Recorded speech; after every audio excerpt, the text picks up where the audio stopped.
अस्सलाम वालेकुम, खुशामदीन, welcome to एनिमलिया.pk। मैं हूं आपका भाई डॉक्टर फुरकान। आजकल पपीज़ में पार्वो बहुत ज़्यादा आया हुआ है। सोचा आपके लिए वीडियो बना दूं जो आप कॉमन गलतियां करते हैं उसके बारे में आपको आगाह करने वाला हूं, क्योंकि पार्वो से डेथ के चांसेस बहुत ज़्यादा होते हैं।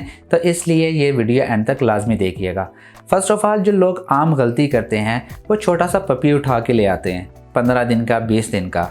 कोशिश किया करें 35 से 45 दिन का पप लेकर आया करें, क्योंकि जितना वो अपनी मदर के साथ रहेगा, दूध पिएगा, उतनी उसकी इम्यूनिटी अच्छी होगी। अगर कम दूध पिएगा, इम्यूनिटी उतनी ही कम होगी। बाज़ औक़ात दूसरी गलती कि जब वो लेकर आते हैं तो जो पुराना ओनर होता है उससे हिस्ट्री नहीं लेते कि वो क्या खा रहा था, क्या दे रहे थे, क्या रूटीन थी।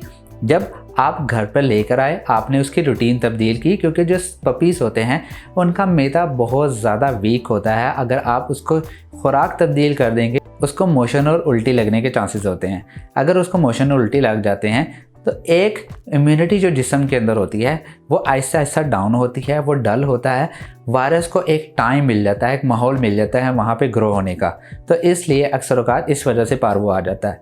बाज़ औक़ात लोग ये समझते हैं हम अपने घर पर रहे हैं, हमारा पपी कभी बाहर नहीं गया तो उसको पार्वो कैसे हो गया। आप जाते हैं घर से बाहर, जूते हैं, कपड़े हैं, हवा चलती है, पानी है, तो किसी भी वजह से आपका पपी को पार्वो लग सकता है। इसके अलावा जब आप वैक्सीनेशन करवाने जाते हैं, लोग ये समझते हैं कि वैक्सीनेशन करवा ली अब कभी बीमारी नहीं आएगी। 100% ज़ात अल्लाह ताला की है। जब आप प्रॉपर वैक्सीनेशन भी करवा लेते हैं, 10 से 20% तक चांस हमेशा रहते हैं कि फिर भी उसको पार्वो हो सकता है। लेकिन जब आप पहली वैक्सीन करवाते हैं तो लोग यही समझते हैं कि पार्वो नहीं आएगा, लेकिन पहली वैक्सीनेशन के बाद 30 से 40% तक वो पार्वो के ख़िलाफ़ इम्यून होगा। अगर आप वैक्सीनेशन करवा भी लेते हैं, वैक्सीनेशन की इम्यूनिटी आती ही 3 से 4 दिन के बाद है। तो ऐसे नहीं समझना कि वैक्सीन लगाई वो फ़ौरन पार्वो से इम्यून हो गया, 3 से 4 दिन के बाद वैक्सीन अपना काम करना शुरू करती है।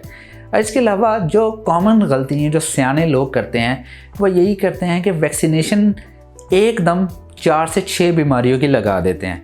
मैं हमेशा आपको सजेस्ट करता हूँ, अगर आपका पपी 25 दिन से लेके 45 दिन के दरमियान है तो प्राइमा डॉग पार्वो की वैक्सीन आती है। अगर पार्वो बहुत ज़्यादा है तो प्राइमा करें। अगर डिस्टेंपर आया हुआ है तो बायोकेन पपी आती है। डिस्टेंपर और पार्वो की वैक्सीन आप ये कर सकते हैं, लेकिन बायोकेन पपी मैं आपको 35 दिन के बाद सजेस्ट करूँगा। इसके अलावा बहुत सारे लोग ये गलती करते हैं कि जब पपी को वैक्सीनेशन हो रही होती है तो वो बाहर सोशलाइज़ करते हैं, बाहर लेकर जाते हैं, क्योंकि ये इसका वायरस इतना स्ट्रॉन्ग होता है। अगर खुदा न खासा वो मिट्टी में है तो 6 महीने से 1 साल तक ज़िंदा रह सकता है। तो इस चीज़ का बहुत ज़्यादा ख्याल कीजिएगा कि सोशलाइज़ नहीं करना, बाहर वॉक करवाने के लिए नहीं लेकर जाना जब वो प्रॉपर वैक्सीनेटेड ना हो जाए। बाकी बीमारी अक्सर औक़ात पूरी वैक्सीनेशन के बाद भी आ सकती है, लेकिन ये आपकी लक पे भी डिपेंड करता है। लेकिन अगर आप वैक्सीनेशन नहीं करवाएंगे तो 100% चांसेस होंगे, अगर वैक्सीनेशन करवा लेते हैं तो ज़्यादा से ज़्यादा 10 से 20% चांस होते हैं कि वो बीमारी आ जाए। मैं उम्मीद करता हूँ कि ये इन गलतियों से आप बिल्कुल अवॉइड करेंगे और अपने पप को ज़रूर वैक्सीनेशन करवाएंगे। इंशाल्लाह नेक्स्ट वीडियो में मिलता है। खुदा हाफिज़।